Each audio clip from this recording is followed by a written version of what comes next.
Hi guys, thanks for joining us. I'm very pleased today to have with me Francis, who's a financial advisor and expert from FAM, and we're going to take a few moments just to talk about what was in the recent budget handed down from the federal government, and just to see what's in it for everyday Australians and business owners as well. So Francis, thanks for joining us. No problem. There's a fair bit in the budget. Can you tell me, firstly, what's the outlook in a nutshell? Okay, so I think when you look at it from an economic viewpoint, there's going to be many different factors that actually influence the direction. And obviously, everyone's been struggling like our economy has.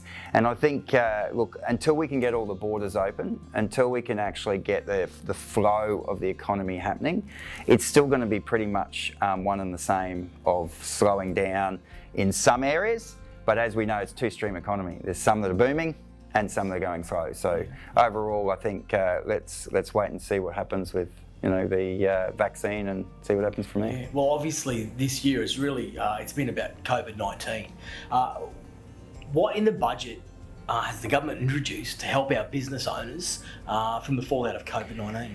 Yeah, well, there's actually been some really good key initiatives with the fallout and the business side of things. So if we're looking at some of those medium-sized businesses, the ability to if you had a loss this year, for example, you've got the ability to actually offset that against a profit from a previous year, and in some cases that can actually be a nice cash flow back into the business to help keeping you going.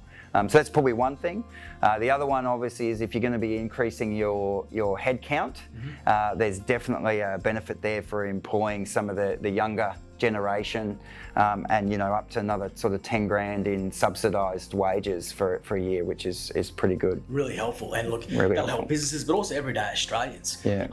Speaking of everyday Australians, what was there in the budget for everyday employees? Yeah, I think that was an interesting one, actually. I think there's probably twofold. The first one is from a tax viewpoint. So the tax brackets have been stretched, and a little bit of that brought forward. So, that's really, if somebody's on a sort of $40,000 income, there's, over $1,000 worth of savings there. Fantastic. In a year, which is actually pretty good, because that can really help.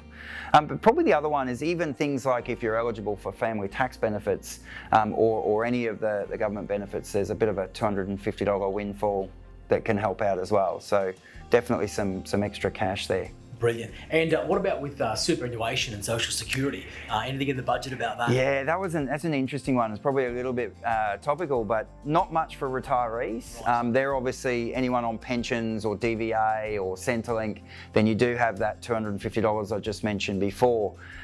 In terms of superannuation, the government's actually trying to make it a little bit easier to actually understand whether your super's performing. So they're actually going to put up a website where you can compare supers.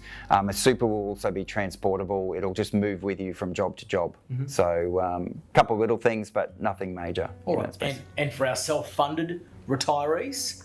Not a hell of a lot, unfortunately. I'd say again, it's only if you're self-funded but you're eligible for the seniors card, then yeah, absolutely, it would be $250, but that's about it, unfortunately. Okay, so in terms of the budget coming out of the very interesting year we've had, what's your summary? Do you think it's been a good budget? Is it the budget we need? Yeah, look, I think it is. It's a budget where the government's been able to actually give a little bit back through tax savings rather than just spending money, because obviously they've just spent a hell of a lot on JobKeeper and JobSeeker, and that's been extended to March. So, the ability to give back progressively through tax savings is great for individuals, but I think the big one's businesses, and that final one, obviously from a business viewpoint, to be able to write off in the 1 year some of your expenses, I think is another big one. So, yeah. Francis, it seems to me the government's key plan is to get businesses thriving again, to get them going, because that's the recovery